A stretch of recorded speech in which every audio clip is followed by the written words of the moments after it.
हाय दोस्तों, good morning. कैसे हैं आप सब? और जैसा कि मैं आपको बताना चाहता हूं कि आज मैं सुबह सुबह मॉर्निंग का मार्केट अटेंड नहीं कर पाऊंगा। मैं मोटा मोटी मैं दोपहर के बाद अटेंड कर पाऊंगा मार्केट, क्योंकि मुझे अभी मॉर्निंग में बॉस आया है, तो बॉस के साथ मीटिंग है, उनसे मिलना है, बात करना है। बात करने के बाद ही फिर मैं वापस मार्केट में आके बैठूंगा, तभी मैं मार्केट में ट्रेड भी करूंगा और फिर कुछ अदर्स देखूंगा मैं।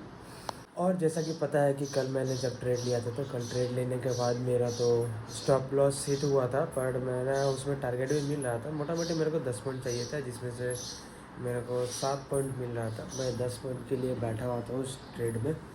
और मेरा उस ट्रेड में कुछ मतलब जिस हिसाब से मैंने ट्रेड लिया था, ट्रेड उसी हिसाब से चला, बट मैं एक चीज़ उसमें ध्यान नहीं कर पाया। जो मेरा मैं पुल मतलब मैं 9 EMA को सपोर्ट लेने के लिए ट्रेड लिया था नीचे से। जब मार्केट नीचे आया था, तो मैं 9 EMA का सपोर्ट लेने के लिए स्कैल्प करने के लिए गया था वहाँ पर, बट मेरा स्कैल्प हुआ भी। मैं वहाँ पे मतलब 10 पॉइंट का रेंज नहीं था, और मैं वो रेंज को फाइंड आउट करके बैठा था कि मेरा वहाँ से 10 पॉइंट मिले, पर वो 10 पॉइंट नहीं था, 10 पॉइंट का रेंज। क्योंकि जब मार्केट एक नीचे डायरेक्शन में आता, तो 9 EMA भी नीचे थोड़ा थोड़ा आते रहता। जिस समय मैंने ट्रेड पंच किया था, उस समय मेरा वहाँ पे 10 पॉइंट का ट्रेड बन रहा था। 10 पॉइंट का ट्रेड बन रहा था, इसीलिए मैंने वहाँ पे 10 पॉइंट का ये किया। पर मैंने उस स्टॉप लॉस को तो अपना ट्रेल करते करते उसको कॉस्ट टू कॉस्ट मिनिमम मेरा कितना 1 पॉइंट का स्टॉप लॉस गया उसमें। 1 पॉइंट का सिर्फ स्टॉप लॉस गया, ज़्यादा तो स्टॉप लॉस गया नहीं उसमें। फिर भी मुझे ख़राब लगा, पर क्या करें, मतलब हो जाता है ना कभी कभी। जब आप जो चीज़ सोच रहे कर रहे हैं, सारा चीज़ आपके डायरेक्शन में चल रहा है, फिर भी आप वो चीज़ को फॉलो नहीं कर पा रहे। और वही कल मेरे साथ में वही चीज़ मैं फॉलो नहीं कर पाया, जिससे मेरे को उस ट्रेड में मेरे को लॉस बुक करना पड़ा। फिर देखते हैं आज कब तक हमारा मीटिंग ख़त्म होता है, कब मैं घर वापस आता हूँ, फिर से मैं ट्रेड करने के लिए बैठता हूँ कि नहीं बैठ पाता हूँ, पता नहीं। आज मुझे लगता है मेरा ऑलमोस्ट मीटिंग ख़त्म होती तो 12-1 बज जाएगा। फिर उसके बाद मेरा दुकान का कुछ माल है, उसको भी थोड़ा मेरे को BSF कैम्प में सप्लाई करने जाना है, उनको भी देना है माल। आज मेरे को लगता है 3 बजे ही मेरे से ट्रेड होगा। 3 बजे अगर कुछ खास पोजीशन मिला तो मैं ट्रेड करूँगा, वरना अवॉइड कर दूँगा ट्रेडिंग आज के लिए। और फिर कल परसों तो 2 दिन तो मार्केट बंद ही है, 2 दिन तो कुछ करना है नहीं। बिटकॉइन में देखेंगे, अगर बिटकॉइन में कुछ मिलता है खैर। ऐसे तो मैं बिटकॉइन में अभी तक ट्रेड किया नहीं हूँ, पर उसको मार्केट को देख देख के मैं ऑब्ज़र्व कर रहा हूँ कि बिटकॉइन चलता किस हिसाब से है। सिर्फ मैं उसको ऑब्जर्वेशन में रखा हूँ, और फिर मैं सिर्फ ट्राई कर रहा हूँ कि मतलब वो किस हिसाब से चलता है, कैसे चलता है, नहीं चलता है। मैं उसको देखूँगा, और फिर उसके बाद फिर कितना भी मन को मना लो, एक ट्रेडर मान नहीं सकता जब तक वो बिना ग्राफ देखे अपना घर से निकल पाए। जब तक ग्राफ नहीं देखेगा, कोई भी ट्रेडर घर से नहीं निकल पाएगा। वैसे ही मेरे साथ में है। मैं एक बार खोलता हूँ, देखता हूँ क्या है।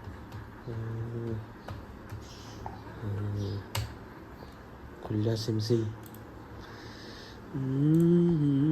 बिना नींद कैसे आए, चैन कैसे आए।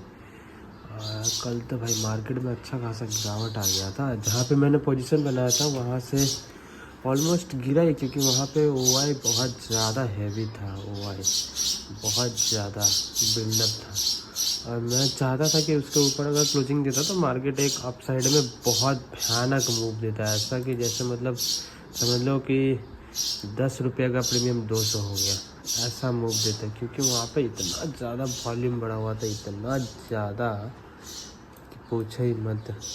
और आज का मार्केट तो पहले से गिरेगा। वॉर का मतलब ये है कि मार्केट नीचे आना। मार्केट ऑलमोस्ट पहले से ही नीचे टिपटिपा के गिरा हुआ है, इसमें क्या ही कहना। तो सबको जानना था, कल जब से अटैक हुआ तब से मार्केट मेरे को पता चल ही गया था कि मार्केट कुछ नहीं होने वाला, मार्केट नीचे ही खुलने वाला। जिसने जिसने कल का पोजीशन को होल्ड किया होगा नीचे के लिए, उसका तो भाई आज बल्ले बल्ले। कितना पॉइंट नीचे खुल रहा है? 338 पॉइंट नीचे खुल रहे हैं। सोचो 338 मतलब यहाँ पे मार्केट खुल रहा है। यहाँ इस जगह पे इतना बड़ा गैप।